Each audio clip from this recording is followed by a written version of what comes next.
Okay, we're learning Brachos Daf Zayin, and we've been discussing the moment of Hashem's anger, and we're ready to move on a little bit from that moment, but a little bit more perspective.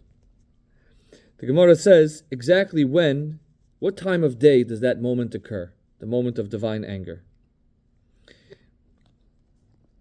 And the Gemara says, when does this anger take place? When is this moment? It is the first 3 hours of the day.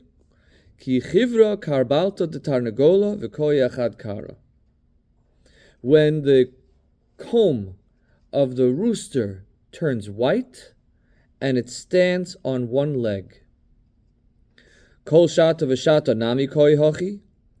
Roosters always stand on one leg. That's a very common stance for a rooster, apparently. The Gemara answers, Kol shata isbei shuraiki sumki.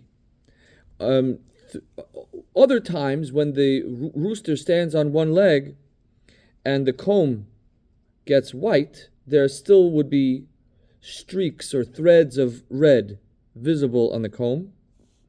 But bahahi shata, at that time, lesbei shuraiki sumki, there would not be these streaks of red, it would be entirely white. It's a very mysterious passage in the Gemara. The Gemara goes on to say, Hahu mino dahava b'shvivusa de Rabbi Yeshua ben Levi.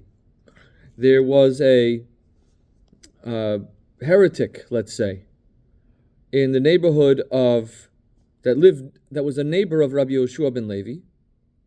And he made his life miserable. That is, this heretic made Rabbi Yeshua ben Levi's life miserable. Bekroi, with the various attacks regarding his teachings of Torah. Yom Echad, one day, Rabbi Yeshua ben Levi decided, Shokal Tarnagola, he took a rooster, ve'ukma ben kara da arsa, and he placed it between the legs of his bed. Ve'ayin ba, and he's going to watch the rooster. Savar, thinking, Kimota ha'ishata, when the moment of divine wrath comes, Altiye, he will curse this heretic. And that's kind of a very potent moment for turning negative energy against somebody when, as we described earlier, that's a moment of negative energy in the world. What happened? Kimota ha'ishata, when that moment arrived, Naim, he had dozed off, and so he missed the moment. Omar, and so he took that to heart, saying, Shemamino, from here one can learn, Lav orach ar lemebad hochi, that it is not appropriate to engage in such behavior. Racham aval kol masov kesiv, because the Torah says that Hashem has mercy on all of his creatures. Uksiv gam onosh l'tzadik lo tov, even a punishment on behalf of a tzaddik is not a good thing. Okay, so let's reflect on this for a brief moment.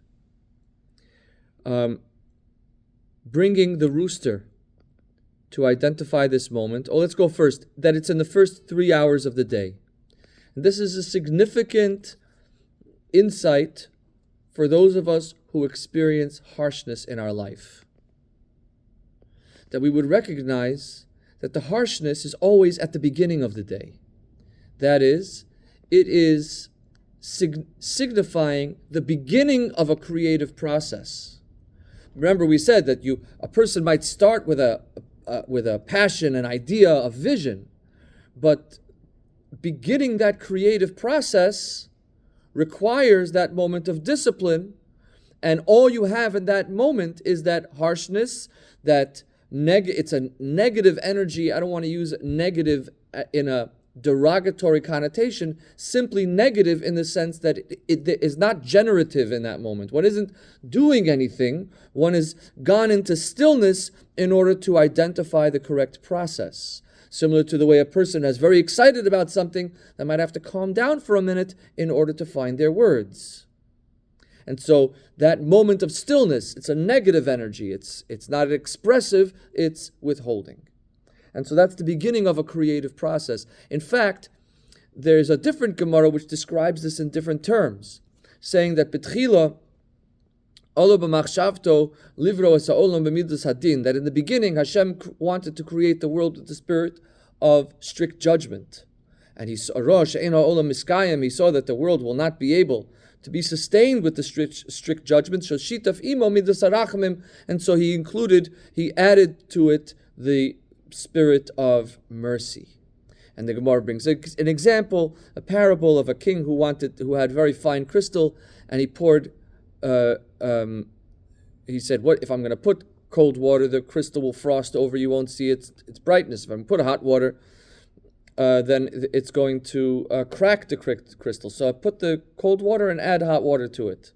But in any case, the Gemara starts off by saying that Betchila, in the beginning, Hashem wanted to create the world with the spirit of strict judgment. And so strict judgment is the beginning of it's not the beginning of the creative process. The true beginning is in the vision, is in the passion. But the process of actualizing that vision starts with Midas Hadin, starts with the spirit of strict judgment, which is implied here with this moment of divine wrath is in the first 3 hours of the day. Now, going on to the rooster and this interesting story about the rooster.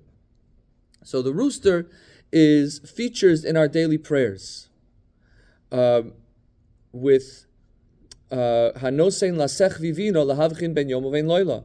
We praise Hashem, the one who gives the rooster the understanding to differentiate between day and night. And so the rooster is associated with das, with the word I'm looking for is when you tell the difference between two things, discernment. Discernment. The rooster is associated with discernment, but we're not speaking about it in a positive way.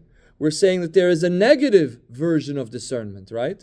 So we started off first saying that when Hashem creates, it comes out in the that's the beginning of the creative process. But the way it comes out in the world, there is a negative possibility with this moment, and that is identified by the rooster standing on one leg, in between the legs of the bed, so much so, and it's so negative that Hashem protected Rabbi Yeshua ben Levi by causing him to fall asleep in that moment, that he shouldn't be stuck in that moment. And so here we introduce these two themes of the rooster. The rooster on the one hand represents das. Now das, havdalah, discernment. When we make havdalah on Motzei Shabbos, we think of discernment as separation. But in fact, the Torah tells us v'ha'adam yoda es chava, that das, discernment, means intimacy, connection. Adam knew Eve, right? So that das, that discernment, differentiating knowledge, actually is associated with bringing things together. And because in the proper attitude, discernment, identifying the differentiation of things is in order that you can create proper harmony between them.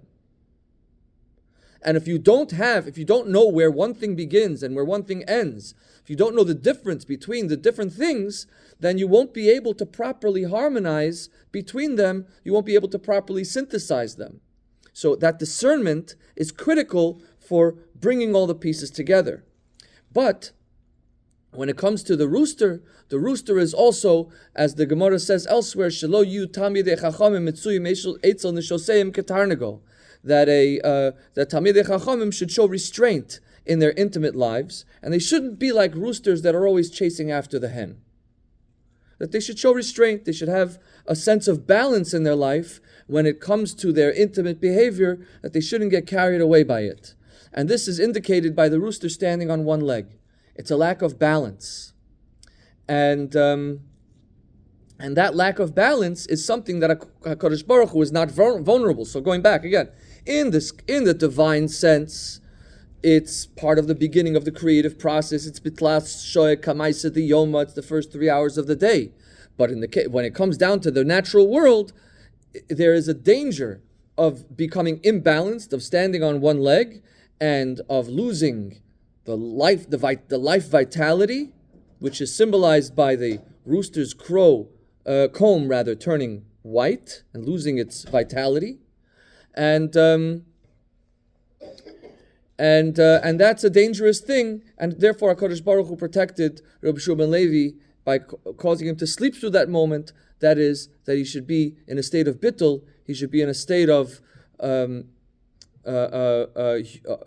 perfect humility, not engaged with any kind of personal agenda, because it's possible to become tripped up in that moment. We'll have to save the last point about the meaning of the white, the comb turning white. Mr. Shem will say that for next time.